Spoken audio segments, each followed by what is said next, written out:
Hello, and welcome to Life Diaries, a space where the pages of life open up, one story at a time. These are tales written by experience, spoken from the heart. Take a moment for yourself, and let's begin.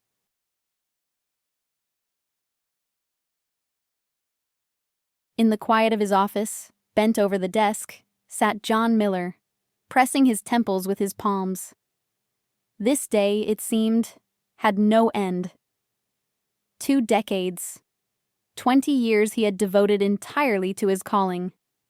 His existence was unthinkable outside of surgery.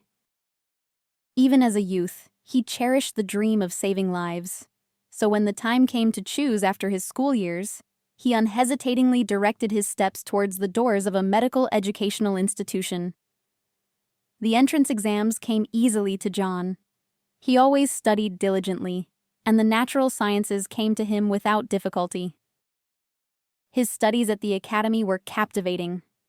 With a furious, almost mystical obsession, the young man delved into the mysteries of anatomy, which for most of his classmates remained a nightmare.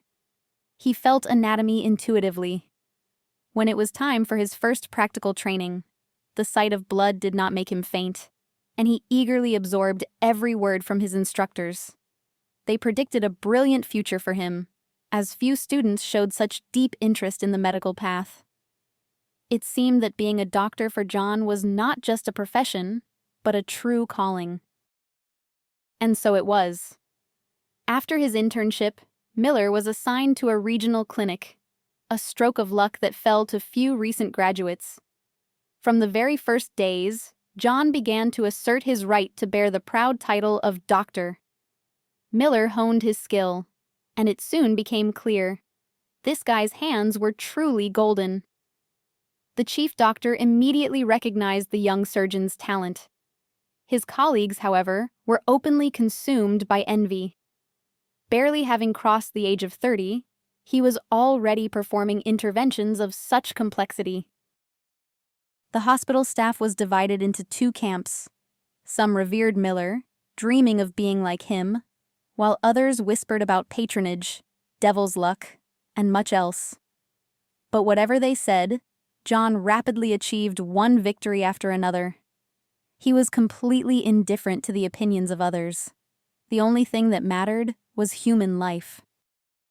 Miller's career steadily climbed upwards. In 20 years, he had saved thousands of lives, working almost without days off or rest. The surgeon completely forgot about himself. He never started a family. Among his close relatives, only his mother remained, always supporting her son, doing everything so that he could confidently pursue his dream. Of course, there were encounters with women in Miller's life, but he couldn't form a lasting union with any of them. No one could endure his lifestyle. For this man, medicine always came first. And now, after so many years, his reputation was under attack for the first time. A patient died on the operating table. This was the first time this had happened in his long practice. Everyone understood perfectly. A medical error was out of the question. Miller's skill was never in doubt. The patient was brought in extremely critical condition. There were almost no chances of survival. For the medical staff, his passing was a natural outcome. Only a miracle could have snatched that man from the clutches of death. Alas, no miracle occurred. However brilliant a surgeon Miller was, he was not God. After the unsuccessful intervention, he simply retreated to his office and locked himself inside. He didn't want to see anyone. The deceased's relatives were not yet at the clinic, and the terrible news was yet to come. John had no idea where to begin. Usually, he was met with radiant faces. That expression of boundless happiness gave him strength. He, a mere mortal, entered the fray with death and emerged victorious. But now, everything was different. There was a knock on the office door. John didn't react immediately. The knock was repeated. Miller reluctantly got up from his desk and went to the door. Behind it stood the chief doctor, a stately woman in her early 40s. Everyone feared Anna Bennett. Everyone except John. Once, this woman had been the love of his life. Back then, she shone at the clinic, being not only a colleague but also a first lady, bathed in the rays of glory. Serious and driven, she immediately attracted the surgeon's attention. He fell in love at first sight, although he always denied such feelings. To his surprise, Anna responded to her colleague's advances, and soon a passionate romance developed between them. But even she couldn't accept that the man would always put his work above her. After living together for 4 years, Anna and John separated. Neither held any grudges. Both understood. In their profession, such a choice was often inevitable. The woman remained a loyal friend to Miller. Even after taking the chief doctor's chair, she maintained warm feelings for her former lover. But now, her face reflected anything but friendliness. "Johnny," she said, looking away, "now is not the time for talking. A man died on me. I could have saved him and I failed." Miller's voice trembled. It seemed he was about to burst into tears. "All right, calm down." She cut him off sharply. "Nothing can be changed now, and you know perfectly well that it was too late to save him. There's no fault of yours in this. What's the point of self-flagellation now?" Anna locked the office door from the inside and sat down on the sofa. John sat down beside her and leaned back heavily on the cushion. "I know," he exhaled, "but I can't help myself. This is the first case in my entire career. I'll blame myself anyway. I can't do anything about it." "That's wrong, Johnny." She placed her hand on his. "You just have to accept that you can't always save a patient. Not always. Many doctors face this, I agree. It takes time to get through it, to come to terms with it, to accept it. But you need to keep working. While you're suffering here, people still need you. That's what's important."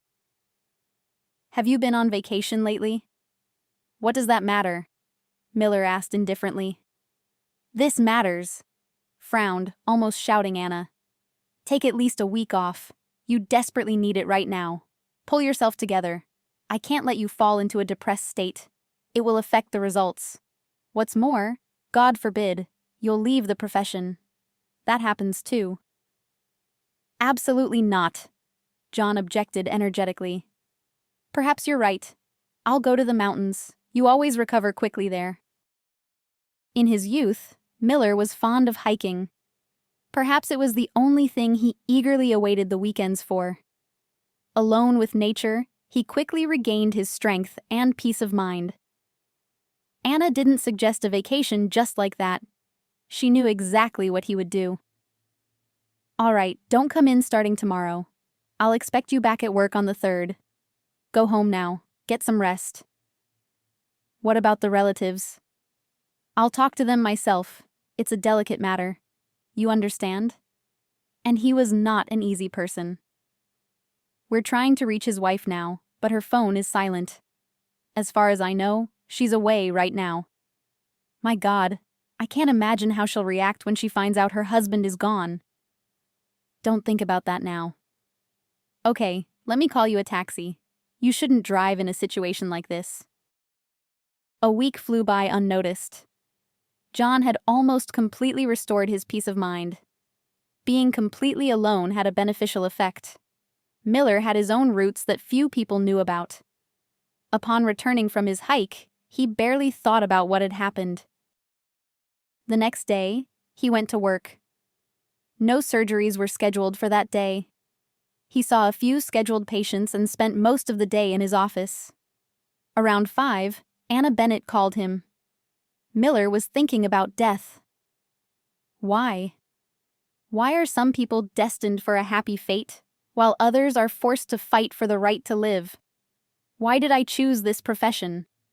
Am I really so vain that I dared to take on the right to fight death? I am just a man. No, I can't think like that. If it weren't for people like me, the world would plunge into chaos. Maybe Anna is right? There's no point in torturing myself over the inevitable. It's impossible to save everyone. What's the point of giving up now? I can save thousands more lives. Miller stopped in front of Dr. Bennett's office door. An inexplicable premonition gripped him. For some reason, he was afraid to enter. Dr. Bennett? He peeked inside. You called? Yes, come in. Anna was sitting at her desk. She looked tired, her usual expression of confidence gone. Instead of a strong woman, Miller saw before him a defenseless girl who had recently been crying. The chief doctor's eyes were red. What happened?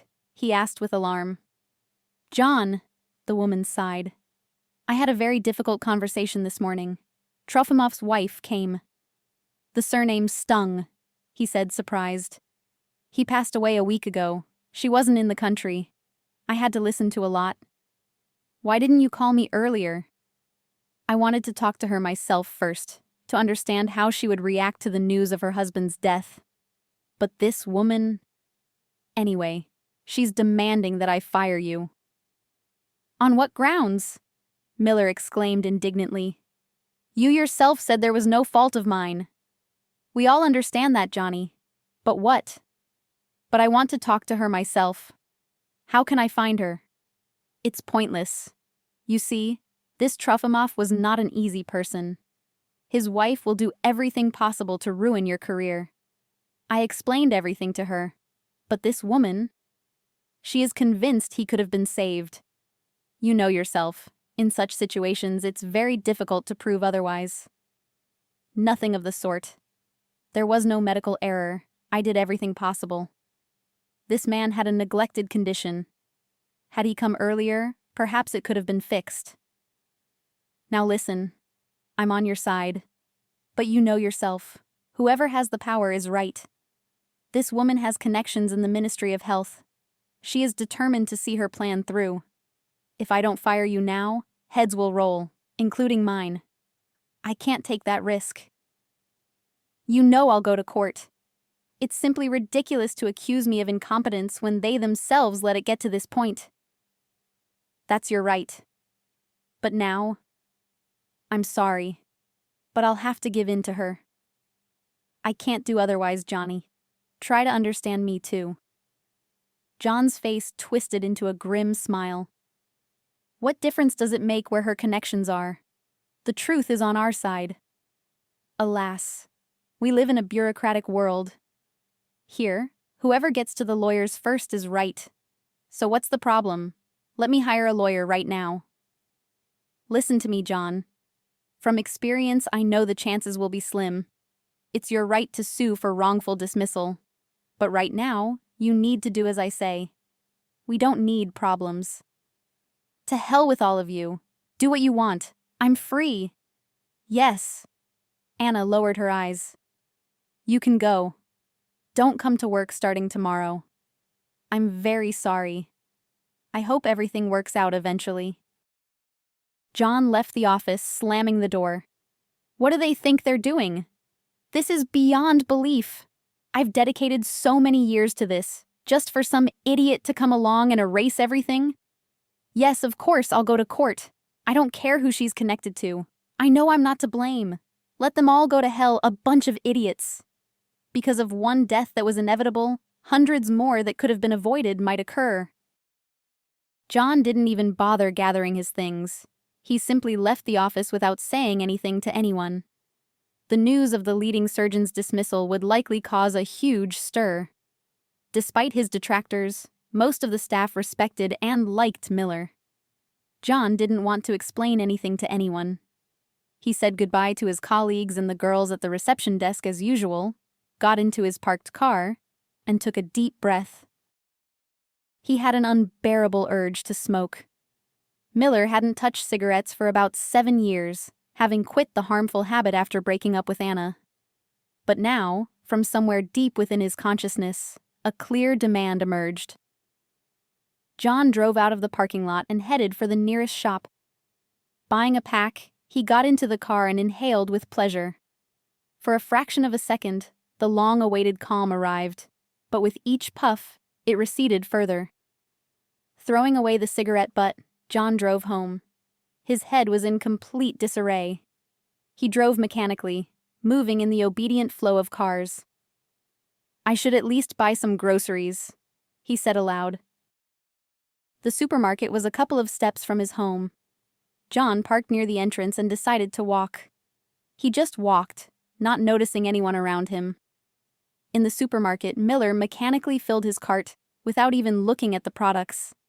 At the checkout, finding 4 full bags, he was very surprised. But he wasn't going to put them back, was he? John slowly left the store and strolled leisurely towards home. "Young man?" A voice came from somewhere far away. Miller didn't immediately realize he was being addressed. He hadn't considered himself young for a long time. "Young man!" The call was repeated. This time, John turned his head towards the source of the sound. A couple of steps away stood a woman in worn clothes, holding the hand of a girl about 6 years old. "I apologize for the intrusion. How can I help?" John replied. The heavy bags were digging painfully into his palms. His only desire was to get home quickly and get rid of this burden. "Could you spare us some money? My daughter is very hungry." As if to confirm her words, the girl squeaked something. From her appearance, it was clear the child was underfed. The little girl was very thin, with shadows under her eyes. The mother looked no better. John knew that beggars often played on pity, pretending to be unfortunate. He scanned the pair. Either the mother and daughter were superb actresses, or they were genuinely in need. He didn't want to give money, and he didn't have any cash anyway. "I don't have any money," he said dryly. "But maybe groceries would be useful? I picked up so much, and I don't need it all for just myself." The woman's eyes lit up. John thought. That doesn't look like a lie. He handed the stranger 2 heavy bags. "Here, take these. I don't remember what's in them, but there's something useful anyway. When you get home, you can cook something." "Thank you so much." Tears welled up in the woman's eyes. "I don't even know how to thank you. People are so cruel now. They don't care about others' troubles. My pride wouldn't let me beg. But what can you do? I feel sorry for my daughter. I don't care about myself." "What happened to you?" John asked, surprising himself. He hadn't intended to talk to the woman, but something inside him tightened painfully. He couldn't walk past someone else's sorrow. "Why do you ask?" The woman became flustered. "Life happened to us. You can't tell it all. Thank you for the groceries. We'll go now." "Wait," John suddenly called out after the departing woman. "I can see that things are far from all right with you. If I can help in any way, tell me. I'm in a difficult situation myself right now. I know what it's like when everything in life goes off track. How can I ask a stranger for anything?" The woman sighed resignedly. "Groceries are one thing, although even that is so much—" "Hold on. Firstly, I offered the help myself. That's different. Secondly, if you're truly in trouble, don't refuse. In a nutshell, briefly, Lily and I have nowhere to go. We've been living on the street for the 2nd week now." The woman shifted from foot to foot. John looked at the mother and daughter again. The woman looked like she didn't drink, dressed in dirty but quite decent clothes. Her speech was articulate, not like that of an alcoholic. The girl was very quiet, scared, with huge eyes. "Right." Miller looked around. "Let's do this. I live here, in the next building, just a couple of steps away. I live with my mother, but she's at the Dasha right now. There's a free room. We'll come in now, and you can tell me everything. You can stay with me for a while, until something is sorted out for you." "You?" The woman's eyes widened. The offer puzzled her. "You don't know us at all, and we don't know you. See? We're in the same position. Don't be scared. There's a concierge in the building. She won't stay silent if anything happens. Don't be afraid." I beg you. I just can't leave you and your daughter on the street now. You haven't had anything hot to eat for a few days, I bet. And who knows what else. I don't even know. The woman was still hesitant. We don't really have any choice. There's always a choice. I'm not taking you captive. You'll eat, drink, get your clothes sorted. You can leave afterwards, but at least my conscience will be clear. All right, the woman agreed with hesitation, but she did. My name is Sarah, by the way, and my daughter is Lily. John Miller. The man introduced himself. You can just call me John and drop the formalities. John busied himself in the kitchen while Sarah and her daughter tidied themselves up in the bathroom. Eleanor Miller, John's mother, was rarely in the city during the summer. She preferred to spend time at the dacha. Her son hadn't even had time to tell her anything. I wonder what Mom would say if she were home now, Miller thought. Would she be upset? No, I think the opposite. She'd be worried herself right now. She's not the kind of person to abandon someone in trouble, even strangers. Miller had already managed to prepare a roast when the guests finally appeared in the kitchen. Sarah had put on clothes John had prepared for her and her daughter, old t-shirts and sweatpants. Seeing the transformed ladies, he was very surprised. Sarah looked significantly younger than she had seemed upon meeting. She was a rather young woman, about 30, with long blonde hair and huge gray eyes. The girl was a miniature copy of her. From their appearance, only one thing could be said. They hadn't eaten for a long time. Both were very thin. John didn't delay and invited them both to the table. Well, he said sheepishly, enjoy your meal. I hope my cooking doesn't disappoint you. I made a roast. Just eat slowly, or your stomachs might hurt. Sarah and Lily began their meal. The girl was shy at first, but her mother reassured her. When dinner was finished, John served tea. Sarah gradually came to herself. A blush even appeared on her cheeks. Lily, John said to the girl, maybe you'd like to watch some cartoons? Yes, the girl replied uncertainly and looked at her mother. She nodded. Miller turned on the TV in the living room and settled the little girl on the sofa. When he and Sarah were alone in the kitchen, he began to ask questions. Tell me, Sarah, what happened to you? Sarah was silent for a long time, gathering her thoughts. Finally, she decided, I couldn't take it anymore. I just took Lily, some money, and left. At that moment, I didn't care at all where I was going. I just wanted to leave that horrible place. A horrible place? In John's imagination, some kind of cell immediately came to mind. Yes, my home, you see. My husband is not just a tyrant, he's worse. But Lily and I have no one but him. I endured his abuse for a very long time, but there was a limit. The woman burst into tears. Was it really that bad? Did he hit you? Sarah nodded. Another couple of minutes passed before she could continue. I married Mike very young. I wasn't even 20 yet. My parents died in an accident. I was left completely alone then, and Mike seemed like a real hero. He courted me beautifully, carried me in his arms. Only 3 months passed from the moment we met, and he took me to the registry office. I saw no reason to refuse, because back then I thought I loved him. We lived well. My husband worked in a bank. He earned good money. But he didn't allow me to work. In his opinion, a wife should take care of the household and children. I didn't particularly protest, although even then I should have wondered what kind of person he was. Until Lily was born, he didn't allow himself anything like that. Of course, sometimes he showed his temper, argued. He wouldn't let me go anywhere outside the house. I had to stop communicating with all my friends. For 5 years, I couldn't get pregnant.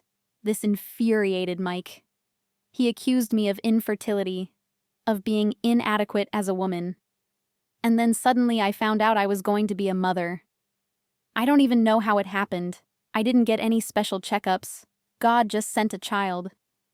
Throughout the pregnancy, Mike literally glowed with happiness.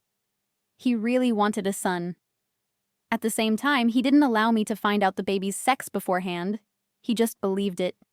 That was all. And then a girl was born. Yes, John sighed. Yes, Sarah nodded. And from that moment on, it was as if he was replaced. He literally hated me and Lily. He never loved her, but he tried not to show it openly, especially to his parents and friends. No, he bought her everything, didn't deny her anything, but he didn't feel any paternal affection. And his attitude towards me changed completely. If before Mike could just snap, be rude, ignore me for half a day, after Lily was born, he often started raising his hand against me. It started with slaps. If I raised my voice, such punishment followed immediately. I endured it. Well, and then it got worse. One day, Mike came home drunk. I went to the bedroom to avoid getting in his way. When he came in, I pretended to be asleep, but that apparently didn't suit him. He started waking me up, beat me very badly. It was unbearable pain. I screamed, Lily woke up. Even the neighbors were banging on the door. There was blood everywhere. But Mike, he has connections everywhere. He quickly hushed it up, threatened to kill me if I reported it to the police. I was a fool. I shouldn't have listened to him then. I shouldn't have been afraid. And what was I supposed to tell the police? That my husband beats me? People live like that. As a result, this habit became systemic for my husband. He started getting drunk often after work, and beatings inevitably followed. I had nowhere to go. I was afraid to go to the police. Did he hit you every day? No, not every day. When he came back sober, he pretended nothing had happened, even tried to show some affection, took me to different places. He also hit me in such a way that the marks were only on my body. He understood that marks on my face would attract attention, and it wasn't fitting for his status to have such a wife. His parents and our friends often came to visit. What about his parents? Didn't they even suspect? Of course they suspected. When I told my mother-in-law, she just laughed at me, told me not to dare slander her dear son. When I showed her the bruises, she said, "You're sleeping around with men God knows where. They give you bruises. And here you are pretending to be a saint."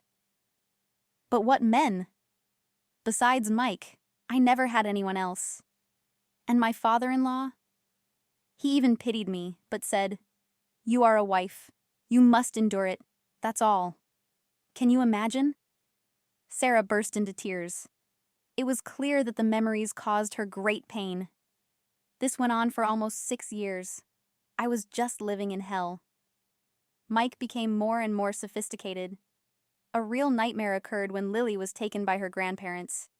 He kept me on a leash all weekend. I don't want to describe all the details to you. It went on endlessly. The last time, he surpassed himself.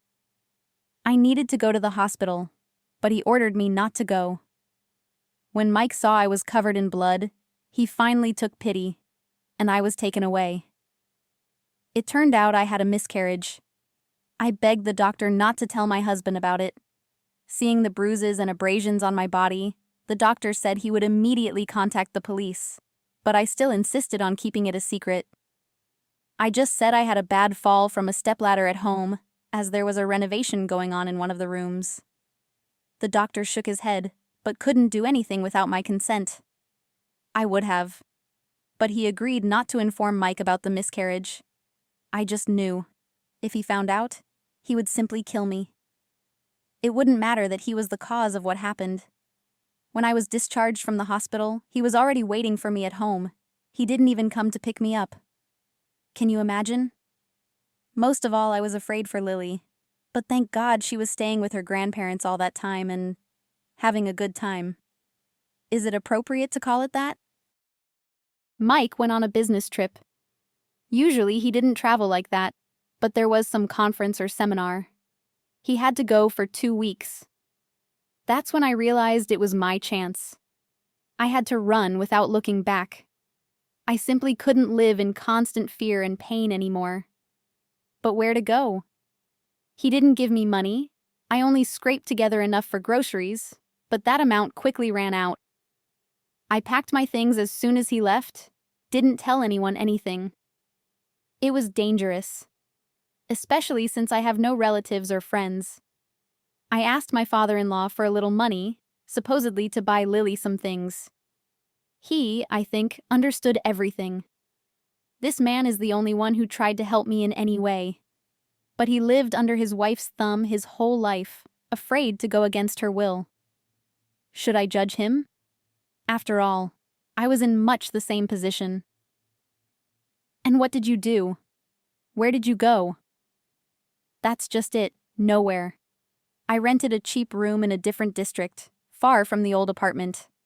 I thought about getting a job, but I have Lily with me. I can't place her anywhere. There was no money for kindergarten or a nanny. The money ran out in 3 months, you see? Because if I were alone, I would have somehow managed. I found a small part-time job.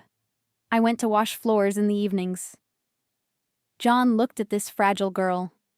It was clear she wasn't used to physical labor. He imagined how difficult it must have been for her to decide on such a low-paying job. I have no education, no experience. Where else could I go? Moreover, I was very afraid that Mike would find us. Before marriage, I was studying, but after my parents' death, I dropped out. And Mike didn't allow me at all. Only the house, the family hearth, damn it. As a result, I'm now 31, with a child to care for, and a constant feeling of fear. All of this can be resolved. I understand you're scared and the circumstances are difficult, but I can help. And how did you end up on the street? How long has this been going on? We lived in the room for 3 months. When the money ran out, I managed to persuade the landlady to let us stay on credit for a while. But at some point, her patience ran out, and we simply had to leave and go onto the street. At first, we were at the train station. I tried to get into a rehabilitation center, but I thought Mike could easily find us there. So we just wandered around. I had to quit my job. There was nowhere to leave Lily. And then I had to swallow my pride and start begging. I understood it was the end, but there was still hope for a miracle. And here it happened. Sarah tried to smile but started crying again.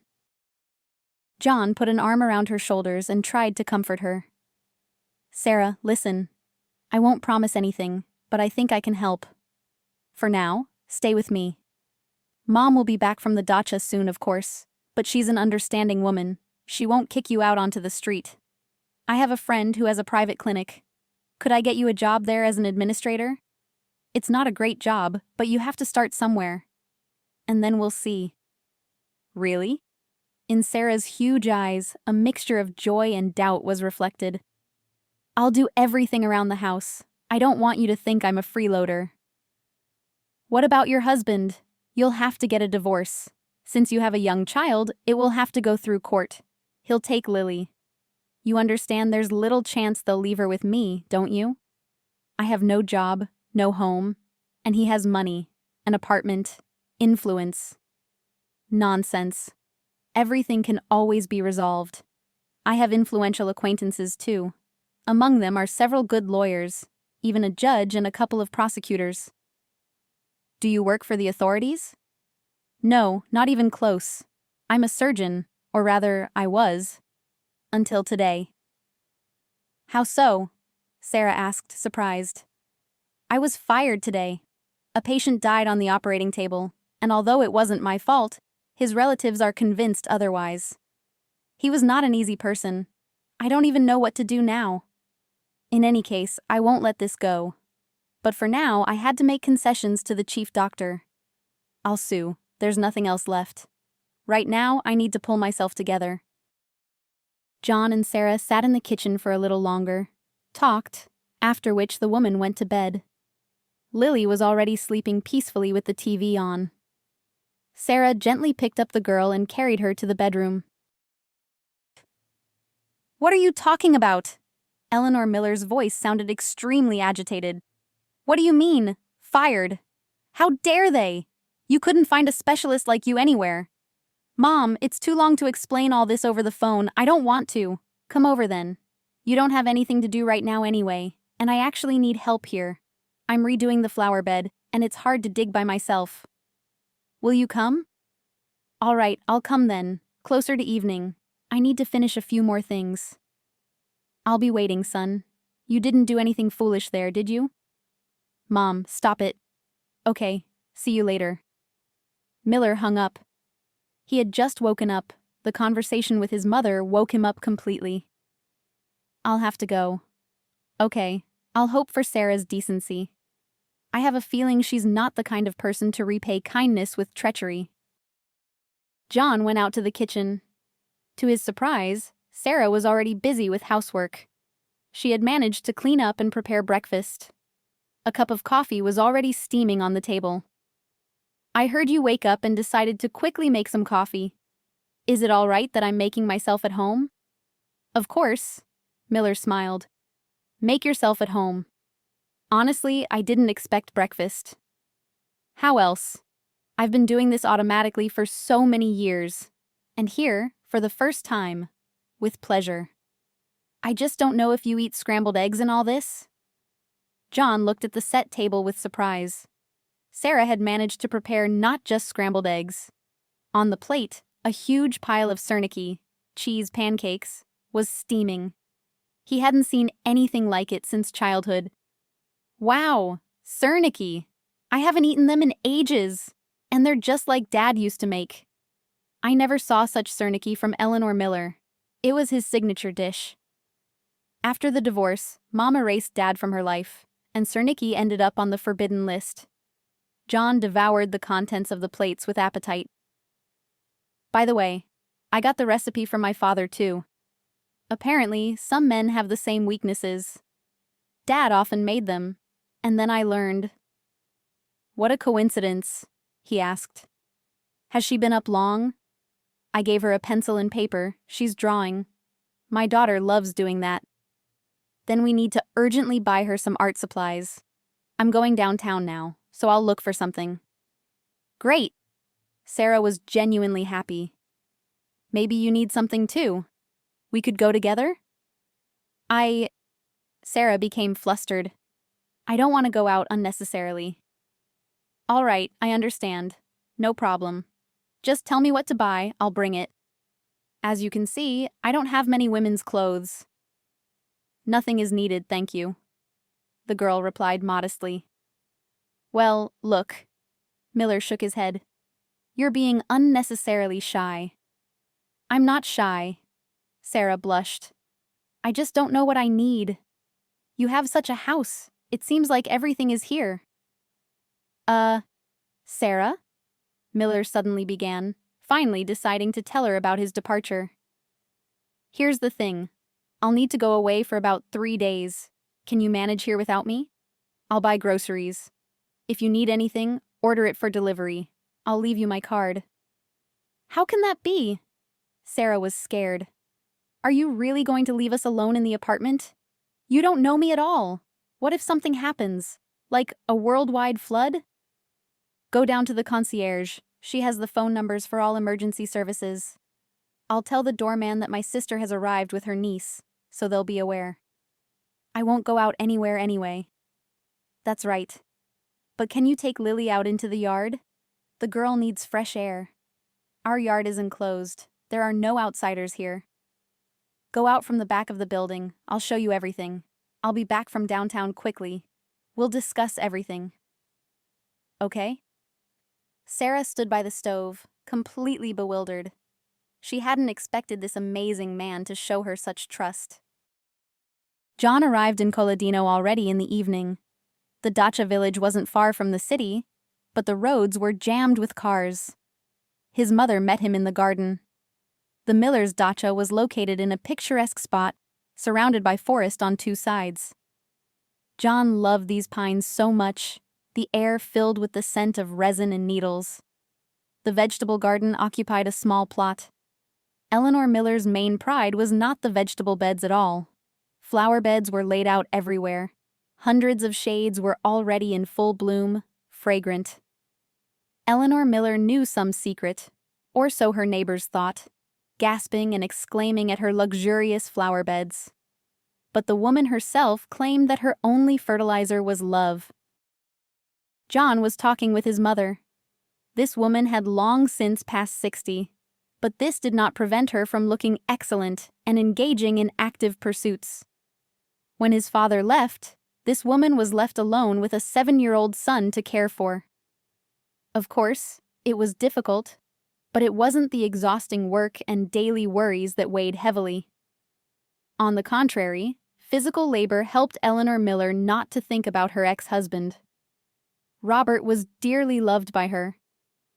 Ellie tried to please her husband in everything, managed the household, raised her son, rushed to work, and took care of herself. But one day, Johnny had just started first grade. Robert came home from work and simply began packing his things. Ellie thought then that her husband was going on a business trip, but he took her hand and, looking her straight in the eyes, announced that he had fallen in love with someone else. What Ellie heard seemed like a foolish joke to her. Robert was explaining something, but the words didn't even reach Ellie. When the door closed behind her husband, she finally came to herself. For a while, she tried to get him back, even tracked down where Robert was living now. She saw that woman. From the outside, the couple seemed happy. That's when Ellie understood that her husband was gone for good. She didn't make a scene, but simply erased him from her life. One day, Robert came to see his son. Then Ellie told him everything she felt and asked him not to appear anymore. Since he had chosen a different life, he should not remember the old one. Robert understood everything. John never saw him again. When Robert died, John was not informed. Miller didn't grieve particularly. He barely remembered Robert. His mother had convinced him that this man was not worthy of being called a father. "Johnny!" Eleanor Miller exclaimed joyfully. "I'm so happy to see you. How are you? Let's go inside quickly. You can tell me what happened." "Mom, honestly, I don't even want to explain all this. The situation is grim. I'm going to sue." John told his mother everything. The woman listened in silence, only occasionally shaking her head. "How could Annie allow such a thing? I just don't understand." "Mom, don't worry about it. It's definitely not your problem." "How is it not mine?" Eleanor Miller threw up her hands. "You are my son. I know how hard you worked, and now the work of your entire life is being simply destroyed. This is not right. What honor are you talking about? In this world, everything is decided by money and connections. If that's the case, then I won't give up either. And I have those connections. I've saved the lives of quite a few influential people. I think many will gladly agree to help me." "That's right. All right, you'll rest a little now, and then, you see, you'll tackle things with renewed strength. If only you'd sort out your personal life." "Mom!" Miller looked at her sternly. "How many times have we talked about this? Family is not for me. And the fact that I'm currently unemployed is no reason to think otherwise. It's temporary." "I just want grandchildren," his mother sighed. "I'm not young anymore. Time is passing, and I haven't had a chance to hold a grandchild." "Don't be sad," John hugged Eleanor Miller. "Grandchildren aren't everything. Look how wonderful you are. This year's flower beds are beyond all praise. The neighbors must all be envious." "Oh, don't say that. I want more. Over there on that plot." The woman pointed somewhere in an indefinite direction. "Will you help me dig a little there? We just need to dismantle the old shed. It spoils the whole view." "That's why I came," Miller laughed. "Well, give me the crowbar and shovel. I'll start right now." "Are you crazy? It's already night. We'll start in the morning. Let's go. I'll feed you some pies first, your favorites, with green onions." They settled down in the summer kitchen. John listened to the chirping of crickets and admired the sunset sky. "It's nice here," he thought. "Maybe I should drop everything, move to the countryside, take up farming. I've saved enough money. What do I need so much for, being alone? And medicine? What can you do when it's not moral principles that come first, but material ones? I will never accept that. Mom, he suddenly said. What is it, son? Eleanor Miller seemed to have already dozed off. I need to tell you something. All right. His mother squinted. I don't like your tone. Well, Miller began. Yesterday I was coming back from work, completely exhausted, and I met a woman with a child. They were standing there so lost, hungry. Anyway, I gave them 2 bags of groceries. That's right, son. There's nothing wrong with that. It's a good deed. That's not all. They'll be staying with us for a while. What? His mother looked at Miller, not understanding. What do you mean, stay? Mom, Sarah and Lily are in a very difficult situation. They have nowhere to go. I just couldn't leave them in trouble. John recounted to his mother everything Sarah had told him. The woman just gasped. Johnny! But still, how could you leave complete strangers alone in the apartment? We have valuables, electronics there. What electronics, Mom? Miller threw up his hands. They won't take anything. The girls are scared to death. All they need right now is a warm place to stay. I want to help Sarah get a job. I don't know why, but she inspired trust in me. Uh-huh. Think about it yourself. How many people would agree to let her into their home like that?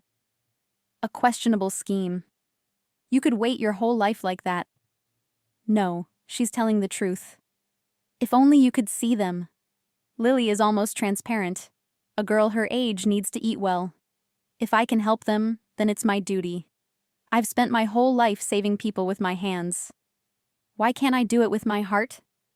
Eleanor Miller looked at her son for a long time. Doubt was in her eyes, but she was still proud that she had raised such a person. Trust, but verify, she finally said. When you get back, try to find out something about this woman anyway. 3 days flew by unnoticed. Miller did all the necessary work at the Dasha and was getting ready to go back to the city. Eleanor Miller asked to go with him, but the man refused. He needed to prepare Sarah for his mother's arrival. At the same time, he wanted to make sure the woman had met his expectations. Mom, let me bring them here instead. Lily will really like it here. And Sarah? She's not afraid of physical work. She'll help you with the chores. Oh, son, I don't even know. All right, you've always been a smart boy. I hope you weren't mistaken this time. Bring them. We'll see what kind of people they are. Glad Mom gave in, John thought. This woman was hard to argue with, but no matter what, she was a good person. Having packed, he drove home. The road didn't take long. Few people returned to the city on weekdays. When Miller drove up to the house, he looked at the windows for a long time. Nothing gave away the presence of occupants in the apartment.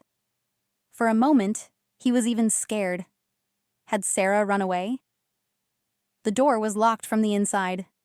He rang the doorbell. A few seconds later, Sarah opened it. She looked happy. The expression of fear had vanished from her face. Her cheeks no longer seemed hollow. Here I am, Miller announced and entered the apartment. How are you doing? Lily ran out to meet him.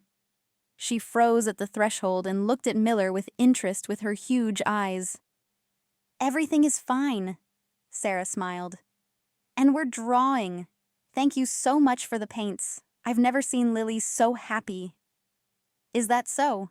Let's see your masterpieces then. I'll go make some tea for now. Let me do it, Sarah offered. By the way, I've already made lunch. Wow, Miller exclaimed in admiration, sniffing the air. I can smell that it smells so delicious. Then let's hurry to the kitchen. I won't refuse a treat after an early breakfast. Lily ran off to the room and soon returned, carrying a whole stack of drawings. While Sarah was setting the table, the girl was showing off her masterpieces to Miller. For a 6-year-old child, Lily drew quite well. John was even surprised. Sarah, I think you should enroll the girl in an art school. She has obvious talent. Really? I would gladly, but John didn't let her finish. He looked at the girl seriously. Lily, tell me, do you want to learn to draw like real artists? Yes, the girl replied modestly and looked at her mother. She nodded. Then I suggest you enroll in a school, a special place where they teach drawing. If you're interested, we can go and enroll tomorrow. Lily just looked at her mother without saying anything. The girl's eyes lit up. It was clear that John's offer interested her. But that's probably very expensive. Sarah was embarrassed. Right, I don't want to hear that again. Expensive or not expensive, what difference does it make if the child has talent? It's worth developing it so you don't blame yourself later. I'll pay for everything. You shouldn't worry about that. If that's uncomfortable for you, Sarah, let's agree on this. When you get back on your feet, you can pay me back. Okay? You can do that? The woman was surprised. Anything is possible. I live alone. I have nowhere to spend my money, so I can afford to spend it on something useful. After lunch, Miller thanked Sarah for the delicious food. He noted to himself that the girl cooked very well. I'm going to take a nap. I'm tired from the road, and I woke up very early. By the way, if you like, we can go to the dacha together in a few days. You'll like it there. That would probably be inconvenient, Sarah hesitated, especially since your mother is there. Mom already knows. I told her everything. Seriously? And how did she react? She was probably angry that you brought beggars into the house? Firstly, not beggars, but people in trouble. That's a huge difference. Secondly, she was angry, of course, but she got over it quickly. She understands everything, after all. She raised me, so I got many of my character traits from her. She never used to go out into nature. Only once did we all go to the sea together. But her daughter was still very little then. She doesn't remember anything. All the more reason to go then. All right, I'll rest, and then we can figure something out. Miller retreated to the bedroom. He fell asleep almost immediately. The emotional strain took its toll. When the man woke up, the apartment was very quiet. Sarah and Lily were also resting.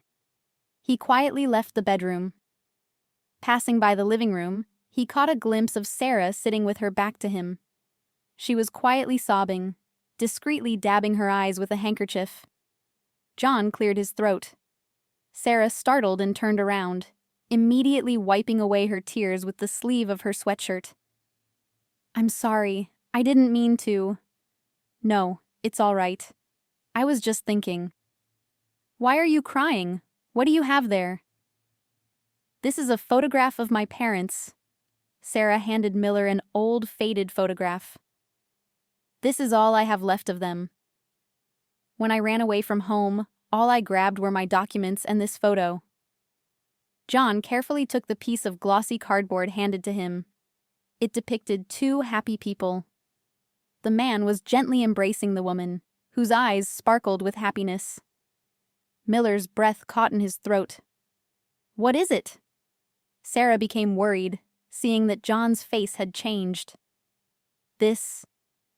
Are these your parents? Yes. The woman nodded. And what were their names? My mother was Helen, and my father was Bobby. My God, Miller whispered and sank heavily onto the sofa. John, are you all right? You've gone so pale. Let me get you some water. Without waiting for an answer, Sarah jumped up from the living room and a few seconds later brought a glass of water. Miller drank it greedily to the bottom. Thank you, he mumbled. You scared me so much. Do you have high blood pressure? My mother-in-law also used to turn pale suddenly and faint. She had low blood pressure. No, Sarah, it's not my blood pressure. Wait, I need to process the information. What information?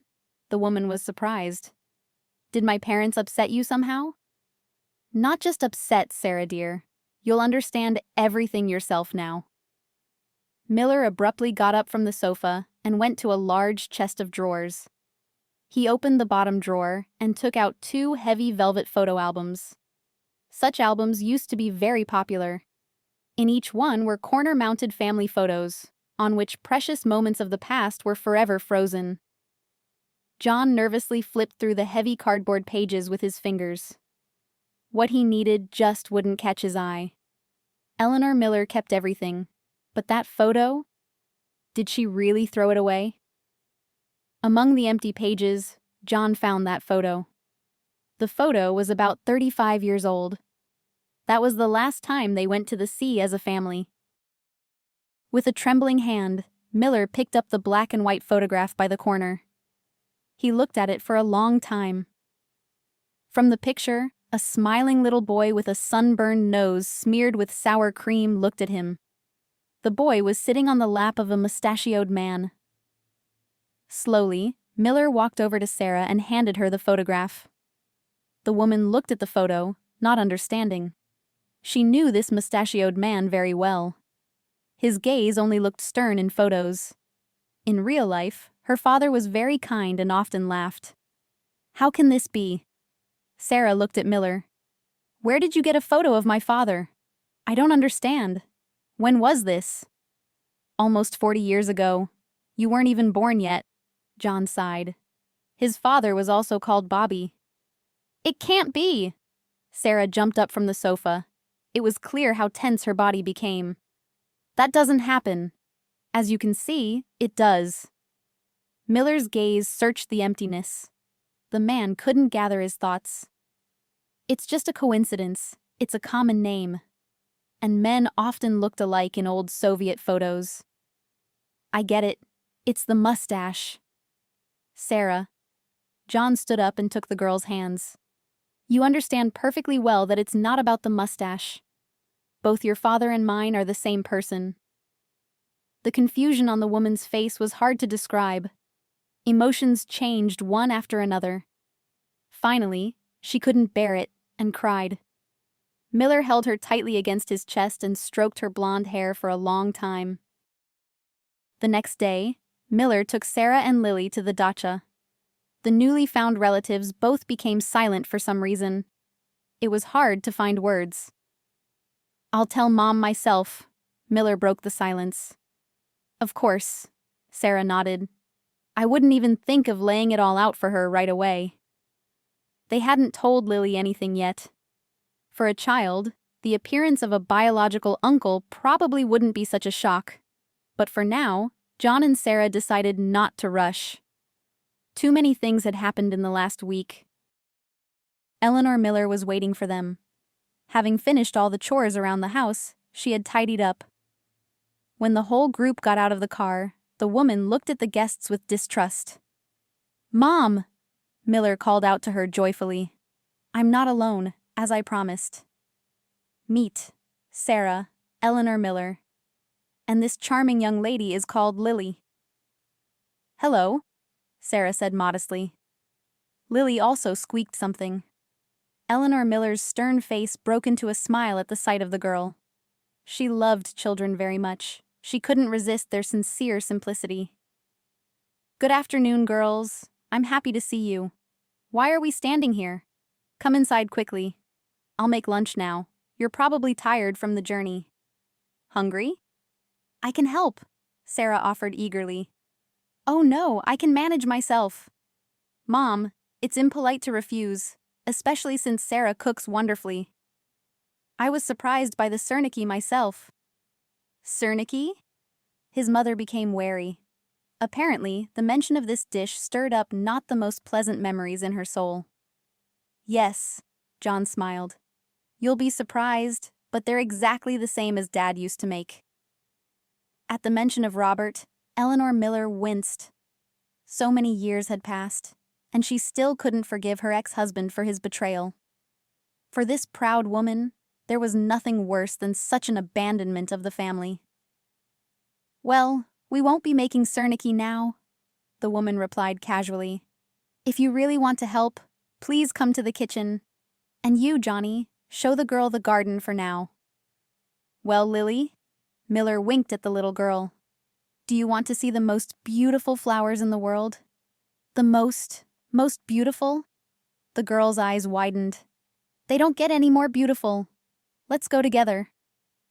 They went into the garden. Lily ran from one flower bed to another, inhaling the scent of the beautiful buds. "And there are berries there too," John called out to the little girl. "Do you like berries? The raspberries are ripe." "I don't know." The girl shrugged uncertainly. "Don't tell me you've never eaten raspberries." "I have, but I've never tasted ones like these." John walked over to the bushes and picked a handful of large red berries. She carefully took one berry and put it in her mouth. Her eyes immediately lit up with delight. "Delicious! Can I have another one?" "Of course, you can eat as many as you want. The whole garden is at your disposal." Lily laughed and ran towards the bushes. She was so happy that Miller involuntarily laughed. He settled into a sun lounger and turned his face to the sun. "Lunch," his mother's voice. John awoke from his doze. Lily had eaten her fill of berries. Her whole face was stained with juice. "Good heavens, look, you're all messy. Let's go quickly, wash up, or Mom will scold you." Lily obediently followed Miller. He turned on the garden hose. The girl cupped her hands and began washing her face with abandon. She got completely soaked. When they arrived at the summer kitchen, Eleanor Miller and Sarah had already set the table. The women had prepared okroshka, cold soup. Steam rose from the boiled potatoes sprinkled with green onions, and next to them on a large platter lay a pile of appetizing fried chicken. "Wow!" John exclaimed. "A real country feast." "And the main thing," Eleanor Miller remarked, "you did it all so quickly. Sarah has golden hands." He wasn't lying when he said she cooked wonderfully. "Thank you for bringing a helper." Miller noted to himself that Sarah had already turned into Dear Sarah. His mother didn't warm up to people so quickly. Apparently, this girl had found a way to win the heart of this proud woman. John liked this very much, as a very serious conversation was still ahead. When lunch was finished, Lily was carried into the house. The little girl had dozed off right on the bench. Eleanor Miller took Sarah into the garden to show off her favorites. Miller followed them. When the tour of the hostess's domain, which filled Sarah with delight, was over, everyone settled in the gazebo for conversation. Sarah, unaccustomed to so much fresh air, began to doze off. John escorted her into the house and settled her next to the sleeping Lily. Returning to the garden, he sat down next to his mother. "Mommy," John began cajolingly. "So, how do you like the girls?" "Wonderful!" exclaimed Eleanor Miller. "Honestly, I didn't expect this. I thought you'd bring some drunkard, all bruised. But here's such a decent girl, and her daughter is simply adorable." Quiet, surprised by everything, it's clear the child hasn't been particularly spoiled. "Yes, if only you had a wife like that, with a child right away. I would accept her as my own granddaughter. That's what I wanted to talk about." "Johnny?" His mother looked at him in surprise. "Are you saying you've fallen in love with Sarah?" "Only a week has passed. I was just joking." "I have fallen in love, Mom, but not in the way you imagine." "How so?" Eleanor Miller looked at him, not understanding. "Can you love in some other way?" "I brought something. You need to see it." With these words, Miller took an envelope from his pocket. He carefully took out his photograph from it. "Here, take a look. You remember, don't you?" Eleanor Miller took the card offered to her. She took a deep breath. "Where did you dig this up?" "I thought I had thrown away all of Bobby's photos." "I kept it myself. After all, he's not just your husband, but my father, too." "Ex-husband," the woman objected. "Yes, but not an ex-father," Miller objected. "Mom, I know this conversation isn't particularly pleasant for you. Dad hurt you deeply, and you could never forgive him. But still, you surely found out how he lived, didn't you? I will never believe that your female curiosity didn't overcome your pride." "You're right, Johnny." His mother sighed deeply. "Whatever happened, I always loved your father. He hurt me badly, and perhaps I was wrong not to let you communicate. and he suffered greatly. I didn't even accept money from him, although life wasn't particularly sweet for me. Pride is to blame for everything. You can't get rid of it. I know that he found happiness with his Helen. There was nothing left for me but to accept it. What was the point of making scenes, trying to get him back with threats or deceit? We wouldn't have built happiness on that anyway. And then he had a daughter. Moreover, why should I interfere with them? So I forgot, and instilled the same in you. And then, the accident. I didn't even tell you about it. Bobby and his wife were returning from some celebration. Their neighbor told me about it. I went to the funeral. You didn't even tell me? What was there to tell?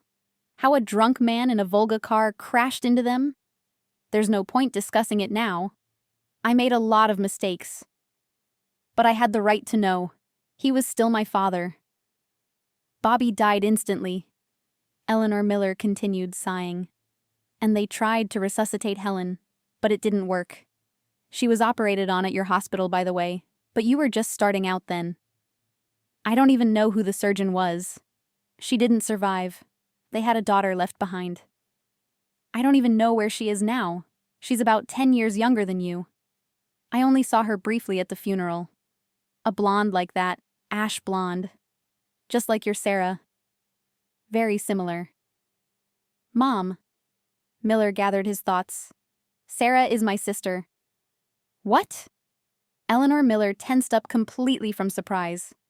It can't be. She is similar, of course, but you shouldn't draw such a conclusion based solely on my story. Where did you even get that idea? John took the second photograph from the envelope and gave it to his mother. I saw this photo in Sarah's hands when I came home. These are her parents. I was paralyzed at first when I saw Father, and then I showed her that card. Are you saying that? Yes, there can be no doubt. Sarah is Father's daughter from his second marriage. Therefore, she is my sister. But this is simply incredible. Can you imagine how small the chances were for you to meet, especially under the circumstances you described? There are no accidents, Mommy. Miller hugged her. Apparently, someone up there decided that relatives should be together. They've had enough suffering. Now everything will be all right. With Lily, you want to hold a grandchild, don't you? A granddaughter, Mom. A granddaughter. Everything you wanted.